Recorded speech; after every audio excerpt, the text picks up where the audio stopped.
Hi, I'm Dr. Cheryl Chase. Welcome to Chasing a Child's Potential.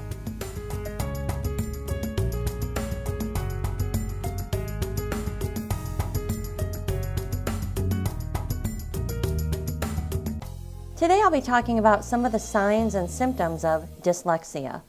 Dyslexia is a language-based learning disorder, and it tends to impact spoken language, reading, and spelling. I want to talk briefly about what the signs and symptoms of dyslexia are.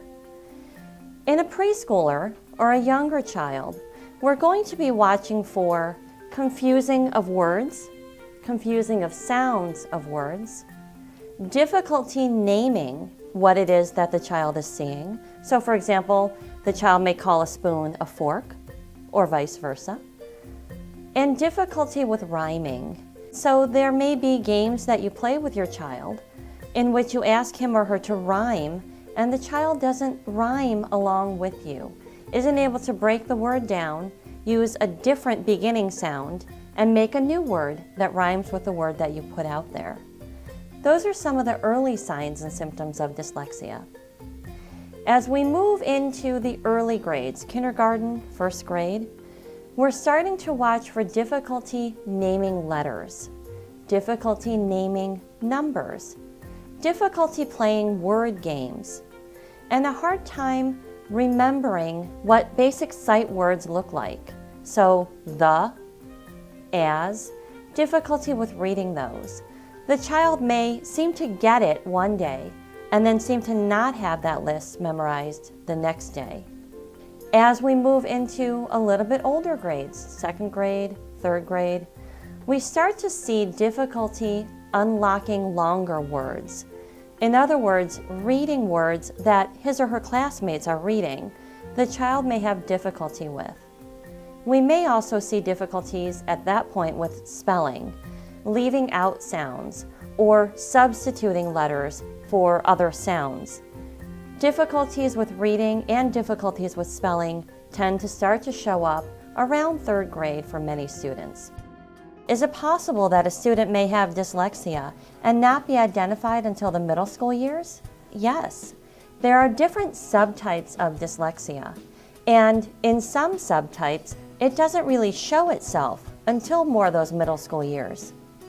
It's also possible that the student has really strong comprehension skills, really strong verbal reasoning skills, and has thus far been able to compensate and work around their reading weaknesses by relying on the context of the sentence or looking at other clues within what they're reading to understand what it is that they're reading.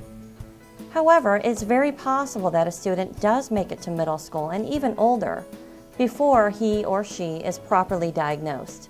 So what might some of the signs be at those middle school grades? One that I see a lot in my practice is students for whom homework takes hours, much longer than homework really should take. Students who are struggling to get their work done. Students who aren't completing tests in the allotted time at school. And unfortunately, students who are very miserable at school and miserable when it comes time to get their homework done. So there may be avoidance behaviors. There might be forgetting their books at school. There may be tantrums or not feeling well when the time comes to do reading, either at home or at school.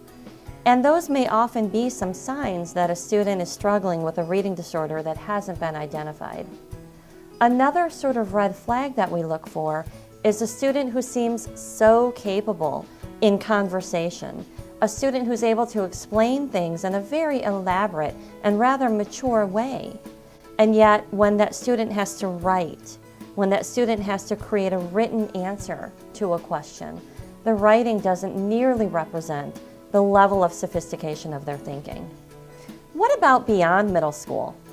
Again, is it possible that a student may have had a reading disorder that wasn't identified until high school or even beyond? And the answer is again, yes. In large part, that's because again, their reasoning, their thinking skills, their intellect is so strong that they have been able to work around it.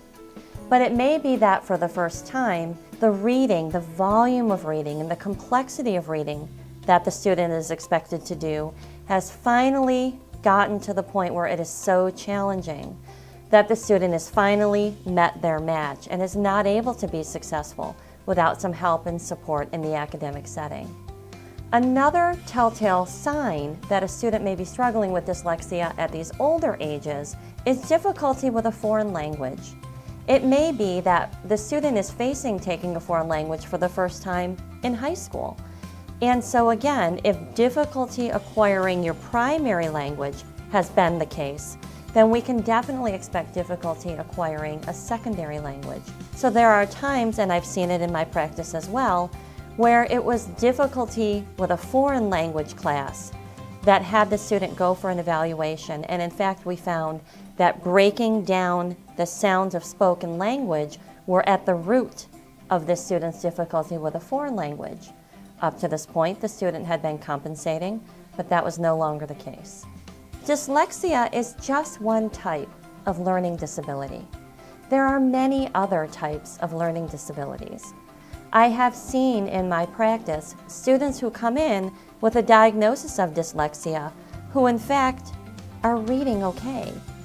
And what happened in that case was the student was given the label of dyslexia, but in fact it was a difficulty with a different type of mental processing. Perhaps it was working memory or processing speed. If a child is in your care and you have concern about that child's academic performance and things that you've heard make you think it may not be dyslexia, that doesn't mean there's not a learning disability of some sort. On the other hand, it's possible that a student may be doing pretty well in those early grades only to face reading weaknesses in more middle school or high school. That doesn't mean it's not a reading disorder, but it just may not necessarily fit under the category of dyslexia. There are other types of reading disorders that may impact comprehension, and those tend to be things that we see a little bit later in the student's academic life. Thank you for joining me today. I'm sure you'll find this information helpful as you're out there chasing a child's potential.